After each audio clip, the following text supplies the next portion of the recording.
Lo que está mal en el mundo, Gilbert Keith Chesterton. El templo inacabado. La tarea de los idealistas modernos es sin duda demasiado fácil para ellos por el hecho de que siempre se les ha enseñado que si una cosa ha sido derrotada, ha sido descalificada. Lógicamente la cuestión es bastante clara si se la considera al revés.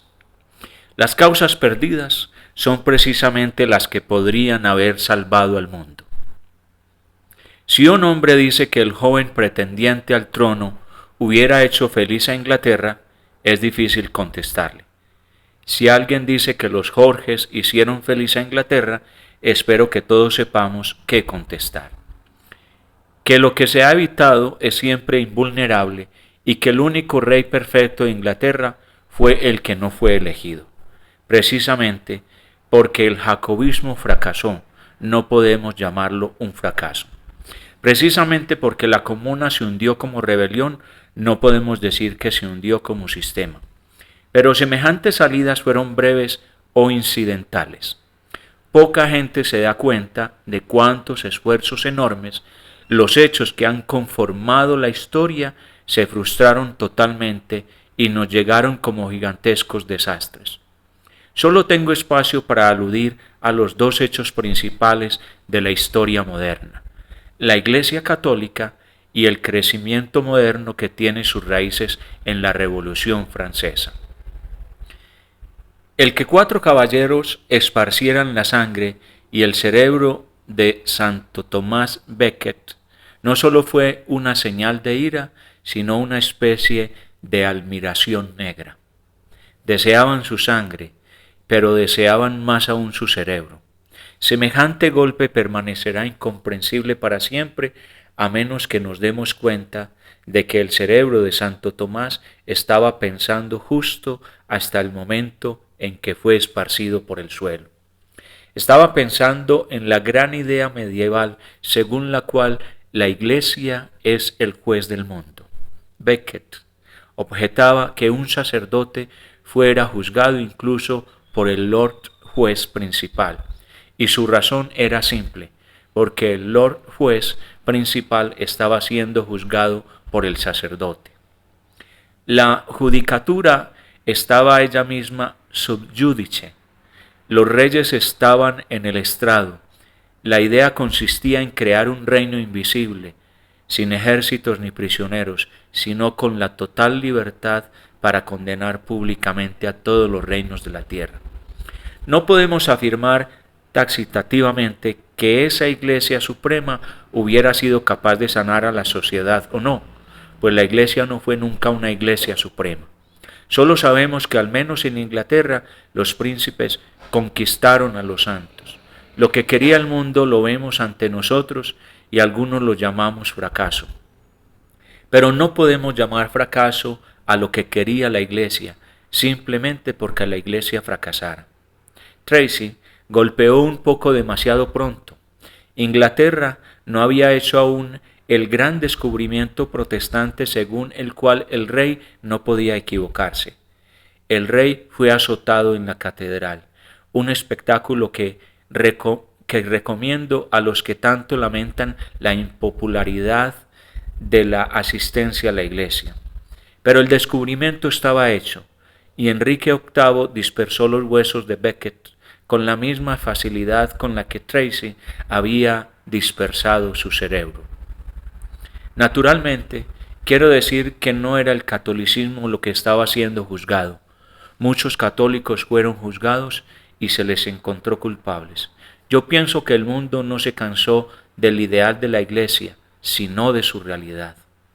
Los monasterios no fueron impugnados por la castidad de los monjes, sino por su falta de castidad. La cristiandad fue impopular no por la humildad de los cristianos, sino por su arrogancia. Sin duda, si la Iglesia fracasó fue en gran parte debido a los clérigos. Pero al mismo tiempo, ciertos elementos hostiles también habían empezado a acabar con ella mucho antes de que hubiera podido hacer su trabajo. Estaba en la naturaleza de las cosas que fuera necesario un esquema común de vida y de pensamiento en Europa.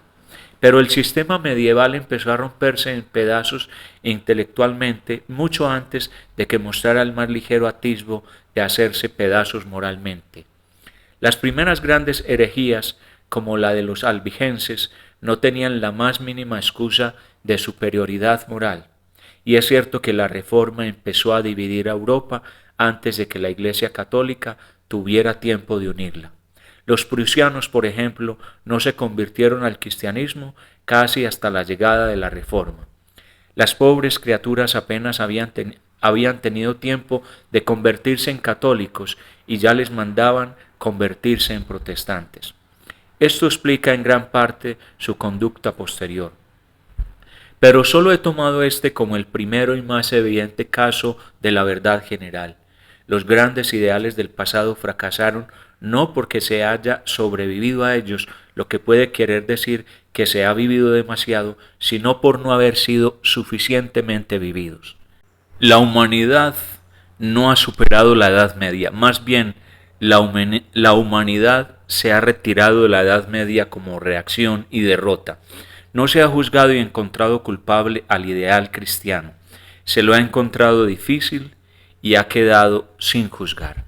Lo mismo ocurre, por supuesto, en el caso de la Revolución Francesa. Gran parte de nuestra actual perplejidad procede del hecho de que la Revolución Francesa medio fracasó y medio triunfó. En un sentido, Valmy fue la batalla decisiva de Occidente y en otro lo fue Trafalgar. Ciertamente, hemos destruido las más grandes tiranías territoriales y creado un campesinado libre en casi todos los países cristianos, excepto en Inglaterra, cosa de la que seguiremos hablando a continuación. Pero el gobierno representativo, la reliquia universal única, es un fragmento muy pobre de la idea republicana completa. La teoría de la Revolución Francesa presuponía dos cosas en el gobierno, cosas que consiguió en su tiempo, pero que sin duda no legó a sus imitadores en Inglaterra, Alemania y América.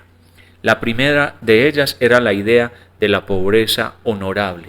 Un hombre de Estado debe ser una especie de estoico. La segunda era la idea de la extrema publicidad. Muchos escritores ingleses imaginativos, incluyendo a Carlyle, parecen bastante incapaces de imaginar cómo es que hombres como Robespierre y Marat fueran tan ardientemente admirados. La mejor respuesta es que eran admirados por ser pobres, pobres cuando pudieron haber sido ricos. Nadie puede pretender que ese ideal exista en absoluto en la alta política de este país. Nuestra pretensión nacional de incorruptibilidad política se basa en realidad en el argumento exactamente opuesto. Se funda en la teoría de que los hombres ricos en posiciones seguras no sentirán la tentación de hacer trampas financieras. No estoy investigando ahora si la historia de la aristocracia inglesa, desde el expolio de los monasterios hasta la anexión de las minas, apoyada totalmente esta teoría o no, pero sin duda es nuestra teoría el hecho de que la riqueza es una protección contra la corrupción política. El estadista inglés es sobornado para que no le sobornen. Ha nacido con un pan debajo del brazo para que más tarde no le encuentren nunca quitándole el pan de la boca a nadie. Es tan fuerte nuestra fe en esta protección por medio de la plutocracia que dejamos nuestro imperio cada vez más en manos de familias que heredan la riqueza sin la sangre ni los buenos modales. Algunos de nuestros linajes políticos son arribistas por pedigrí, manejan la vulgaridad como un escudo de armas. En el caso de muchos estadistas modernos, decir que han nacido con un pan debajo del brazo es a la vez inadecuado y excesivo. Han nacido con un cuchillo debajo del brazo. Pero todo esto se limita a ilustrar la teoría inglesa de que la pobreza es peligrosa para un político. Ocurrirá lo mismo si comparamos las condiciones que surgieron con la leyenda de la revolución en lo que respecta a la publicidad. La vieja doctrina democrática decía que cuanta más luz se dejase entrar en todos los departamentos del Estado, más fácil sería que una justa indignación se ejerciera con presteza contra el mal. En otras palabras, los monarcas tenían que vivir en casas de cristal a las que la muchedumbre pudiera arrojar piedras.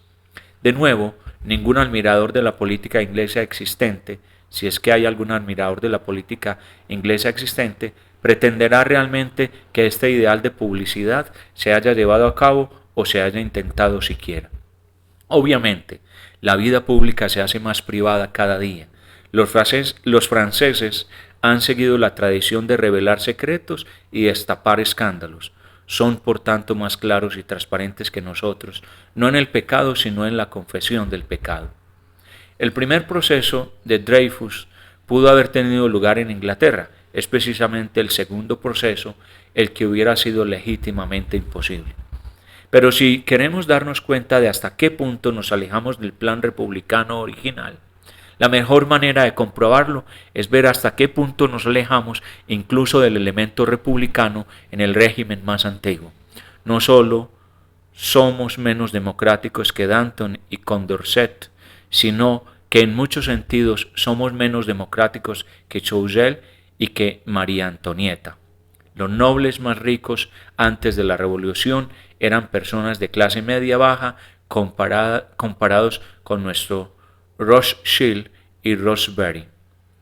Y en asuntos de publicidad, la vieja monarquía francesa era infinitamente más democrática que cualquiera de las monarquías de hoy.